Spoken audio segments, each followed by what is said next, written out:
Welcome to Hot Interconnect's Technical Paper Session C, Interconnect Software Runtimes and Workloads.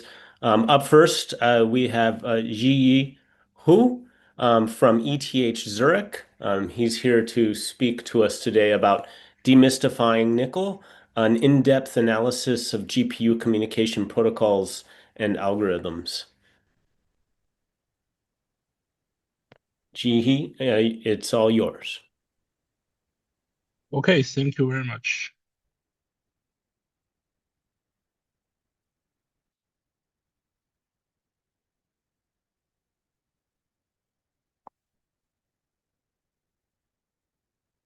Can you see my screen?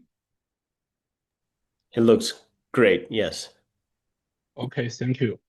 Hello everyone, my name is Zhiyi Hu, and I'm here today to share our work conducted at the Scalable and Parallel Computing Laboratory at ETH Zurich. The work is in collaboration with NVIDIA and Broadcom. The topic is about an in-depth analysis for nickel and its performance, especially for its protocols, transports, and algorithms. Okay, let's start with a basic observation from many real-world training jobs.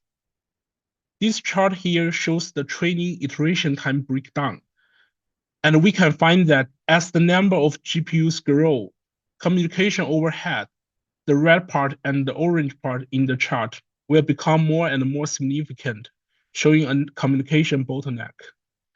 And many papers have pointed out what makes the communication a system bottleneck is the inefficient utilization of network bandwidth. So in this context, many communication libraries emerged to fully utilize the network resources. Of all the communication libraries, nickel becomes the de facto standard in GPU communication for most large language model training workloads. Deep learning frameworks like PyTorch and TensorFlow rely on nickel to invoke communication cores on NVIDIA GPU. This is also the case for Megatron-style training frameworks, such as Megatron and DeepSpeed and Forward, and also for inference engine, such as VLLM and sklearn. So nickel is gaining a lot of attention, and it's great that NVIDIA has made it open source. However, its design and internal behavior, such as protocols, transports, and algorithms, are remaining poorly documented. As a result, developers often treat nickel as a black box, making it very hard to understand how internal design and design choices impact performance. So in this talk, we aim to demystify this black box. You will learn how nickel's protocols, transports, and algorithms really work, and how this knowledge can guide practical tuning, simulation, and performance optimization. To begin, let's take a look at nickel's basic API and execution flow. On the left, we will show the purpose of each step, and on the right, a pretty simple sample code is provided to help understand. And just like MPI, every nickel operation starts by creating a communicator, and it defines the group of GPUs involved. In multiprocess environment, nickel common init rank is the choice, and each rank should pass the same communicator identifier, its own rank index, and the total number of ranks in the communicator. And after that, the user should invoke collective or point-to-point operations as needed. Nickel will enqueue all the communication tasks for the GPU device to fetch and complete by launching each of them sequentially. If you want to batch these communication cores and want all of them to be launched together, you can simply wrap the communication cores with the nickel group APIs. And once the communication is done, the communicator should be destroyed, and this step makes sure all tasks are properly completed before starting the cleanup. So till now, we have looked at nickel from the surface, and next we will see what really makes nickel fast. The good performance of nickel comes from parallelism and efficient data transfer. Nickel uses multiple virtual communication channels for parallel data processing, and here we show an example. and 2 channels process input data. So at the beginning, we have the input data from the user. The input data is first divided across 2 channels, and each channel is managed by a separate CUDA block on a different stream multiprocessor on the GPU device. So each streaming multiprocessor could process data in parallel without interference. This parallelism helps to improve the resource utilization and the overall throughput. To ensure efficient data flow between GPUs, NCCL builds logical topologies like ring and tree for each channel during the communicator initialization. The topologies ensure efficient data flows between GPUs. With a ring, every GPU just talks to its neighbor, forming a simple loop. But in a tree, each GPU has possibly a parent above and possibly a children below. So communication follows a top-down and then bottom-up structure. One highlight for the fast data transfer in NCCL is the communication protocols. Here we introduce key implementations and design trade-offs between latency and bandwidth for each protocol. There are 3 types of the protocols. Simple protocol is optimized for large messages. It achieves near peak bandwidth by transferring large data chunks, but it relies on memory fences for correct ordering, so it causes high latency for small messages. Low latency protocol is designed for small messages. Its payload is data with flag, and it uses 8 bytes atomic operation to send data. LL protocol uses lightweight flag-based synchronization instead of memory fences in simple protocol. The CPU just pulls the flag to know when the data is ready. And to make the pooling fast, the data is placed on the host memory. So this implementation disables GPU direct RDMA and limits the bandwidth. LL128 protocol balances the throughput and the bandwidth. It uses 128 bytes atomic writes with both but not the best latency and bandwidth. But LL128 requires hardware support like NVLink and is disabled on PCIe systems. So in practice, NCCL picks the best protocol of simple LL and LL128 at runtime based on message size and hardware. And another key performance highlight of NCCL is the optimized data transport. We first look at the intra-node data path, followed by the inter-node one. Let's consider a system where 2 GPUs, on the left GPU 0 and on the right GPU 1, with the host memory on the same node, are connected via the PCIe. The case is GPU 0 needs to send data to GPU 1, from left to right. And for this case, the host memory can be used for data staging. In this data path, the sender just simply writes data to the shared host memory, and the receiver then reads the data from it. The GPU direct peer-to-peer technology can be used to optimize the procedure. This enables to access the GPU memory directly and bypass the host memory within a node. Here we consider a system and 2 GPUs are connected using the NVLink. The receiver uses the IPC handle to expose an intermediate buffer on its own memory for data staging. And the sender transfers the data through PCIe or NVLink to the intermediate buffer on the receiver GPU. The NVLink path is also preferred if it exists. Then after that, the receiver reads the data. The IPC handle and the intermediate buffer can also be skipped by using a fully direct data path. This happens when the user enables P2P direct mode and communicating ranks belong to the same process. It uses direct send and direct receive to transfer data directly between the source and destination, so it can reduce latency. The NVLink can also be leveraged in this mode and is also preferred. So that's for the intra-node one. And here we explain the inter-node communication.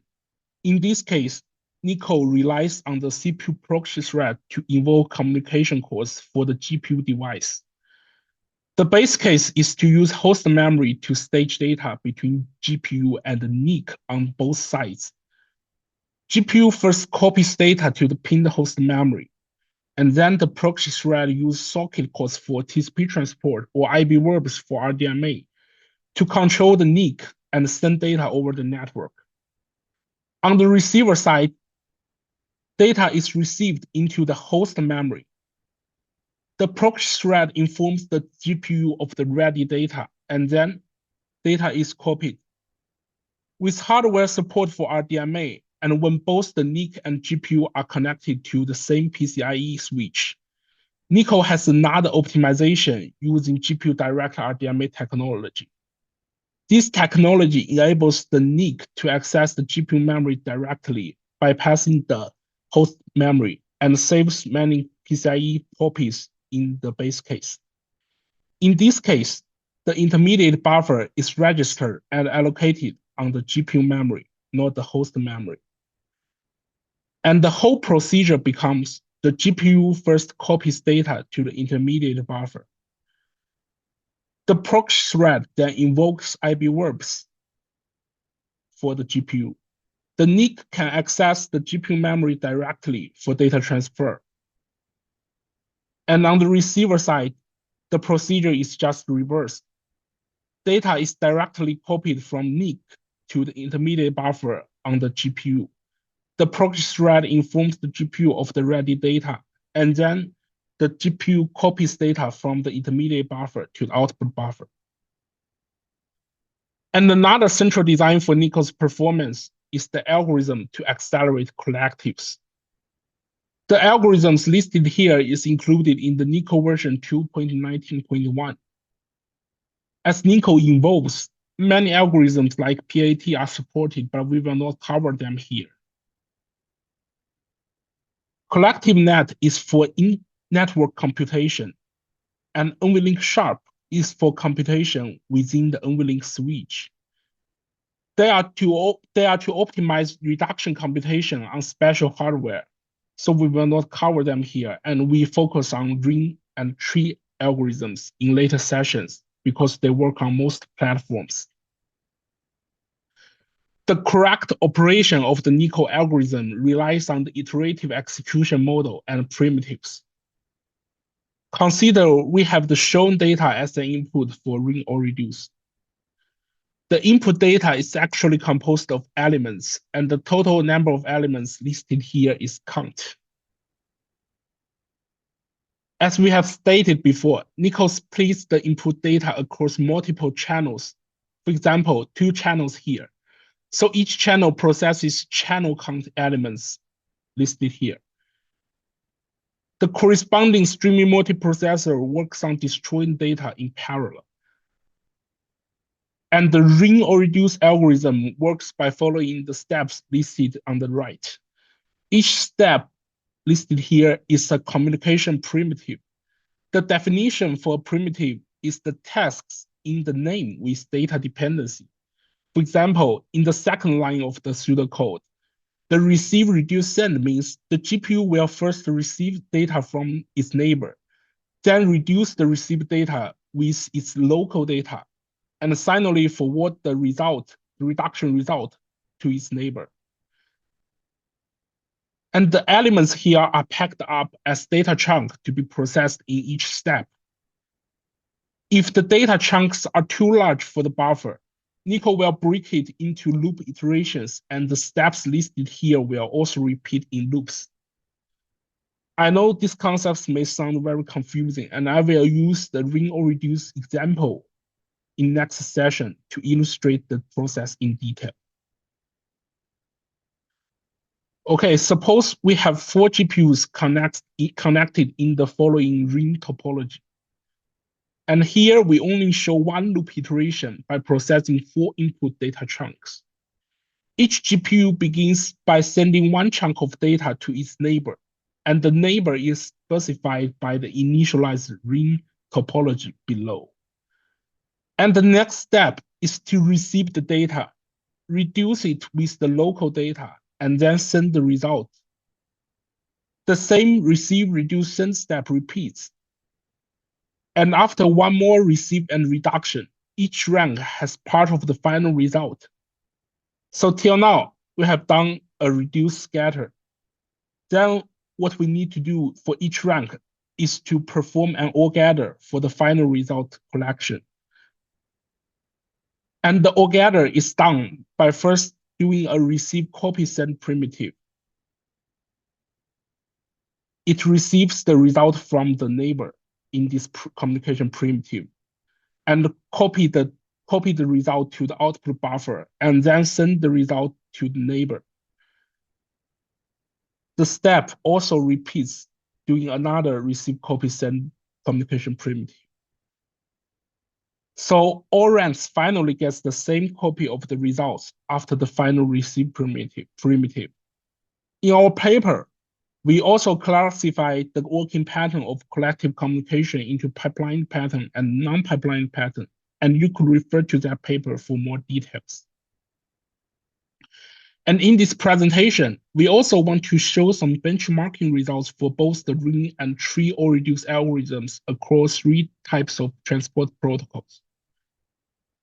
Experiments were conducted on 16 nodes in the ALPS supercomputer. The supercomputer is equipped with GH200 superchips and a slingshot interconnect.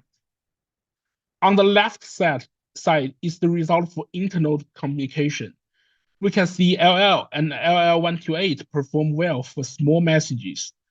But as the message size increases to gigabyte level, their performance drops significantly in comparison with simple protocol.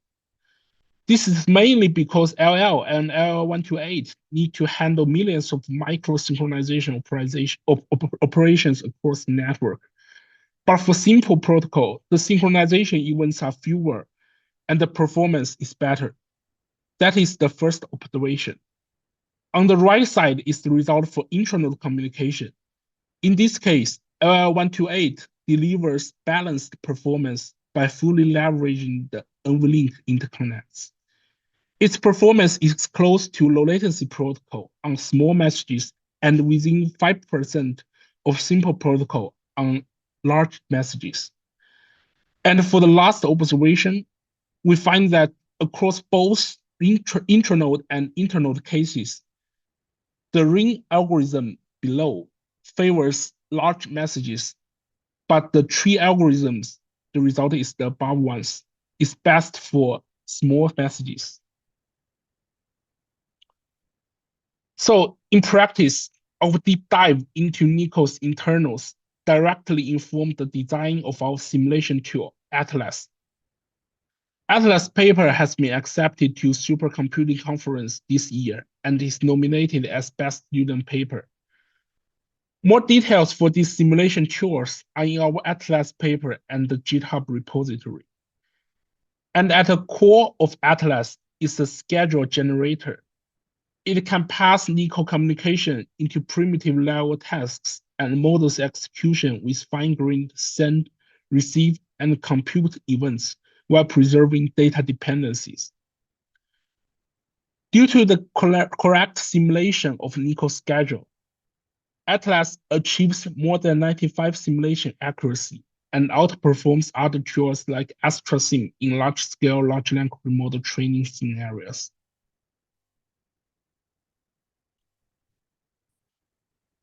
So our work shows the internal design of NICO's communication protocols, explores the iterative execution model used by its algorithms, use the ring AllReduce example to illustrate how the communication primitives operate and how these insights translate into real-world simulation toolchain ATLAHS.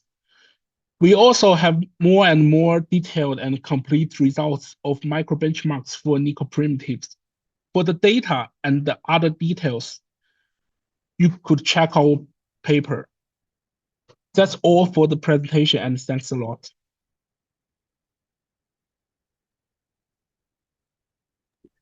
Thanks so much. I appreciate it, G. Great talk. We have a bit of time. We've got some questions, so at least a few questions in the Slack channel. I'll go ahead and read a couple of them off. First, we have one from Wang Jin Chun. For intra-node communication, you said writing data directly to the receiver memory requires GPUs to be in the same process. Is that possible with torch distributed GPUs are assigned to their individual processes, aren't they?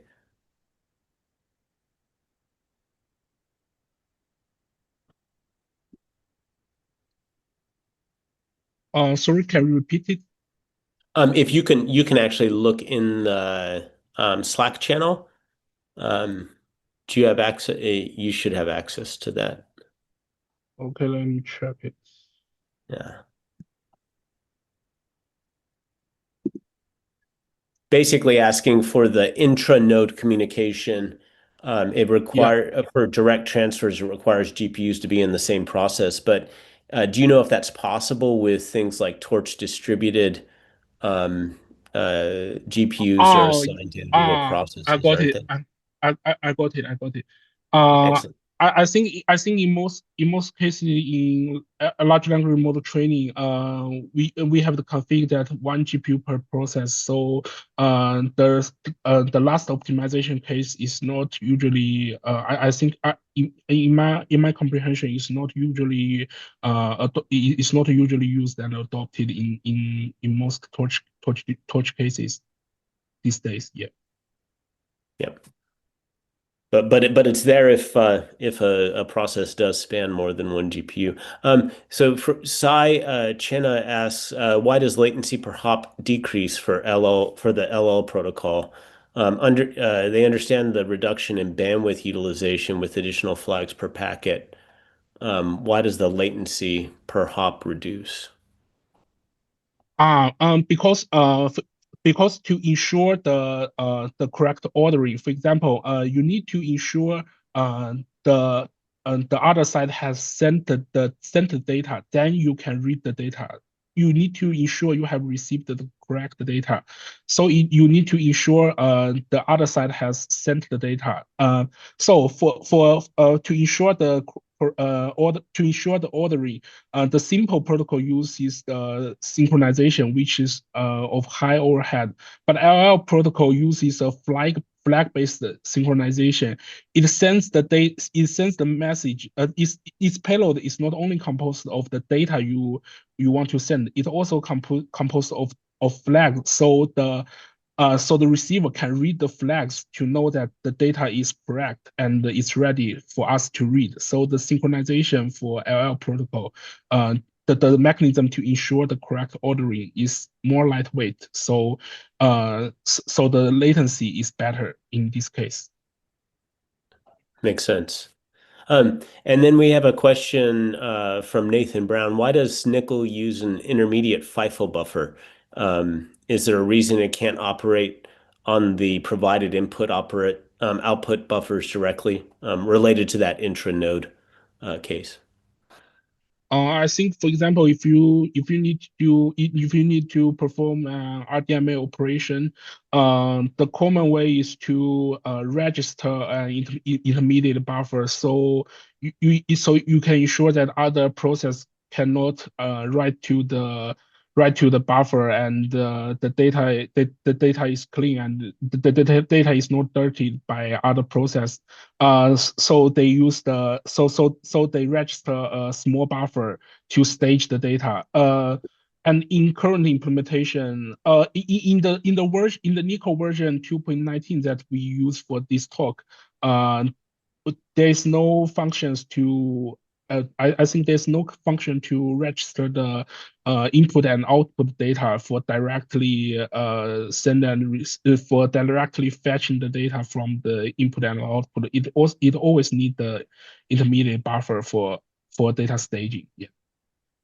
But maybe in future or in current version of Nico, there is function to register the input and output buffer, so you can bypass the intermediate buffer for more direct data pass. Yeah. Makes sense. We'll take a couple more questions. Nikhil states asks, is LL128 used for inter-node communication? You mentioned it needs NVLink. Uh, yes, the synchronization may require the NVLink for intranode, but the internode I think it can be used. Yeah. Okay. Um, and then let's do maybe two more. Bob states asks interesting is the improvement over AstraSim from more detailed and presumably more accurate modeling of nickel versus AstraSim's Astra CCL implementation, or are there other differences? Yeah. Firstly, we generate a more accurate schedule of Nico. We capture the concurrency. We can capture the concurrency. For example, the concurrency brought by the channels, and we abstract primitive level tasks and use the send, receive, and calculate events to abstract the for example the network events, the computation events for reduction and data movement, intranode data movements, and the data dependency is not also capped for the capped between the primitive events. So all these things makes the ATLAHS more accurate for in real world large language model training simulation. And for more these details, you could check our ATLAHS paper, and there will also be a presentation in given by my co-author Shen and Tommaso Bonato in the SC conference, and you can also check the video, and they will also be on the SPCL laboratory webpage and GitHub repository and YouTube channel. Yeah, you could check that. Great. And we've got a couple of votes live on the last question here. So Vijaya asks, can you please explain how does nickel find out the topology? For example, if it is NVLink or Ethernet or InfiniBand, and choose the best fit for that channel. Does the user pre-program it? Uh, I think Nico can automatically detect the hardware interconnects. For example, checking the system file for the hardware interconnects, and for the channel, it's a virtual concept. Maybe different channels reuse the same hardware interconnects, or maybe they are mapped to different hardware interconnects, uh, and for channel it's a virtual concept, and user could use some environment variables to modify the numbers there, and I think that may explain the question. Very good. Well, I want to thank you again for the presentation. Lots of interest, as you can see in the Slack channel.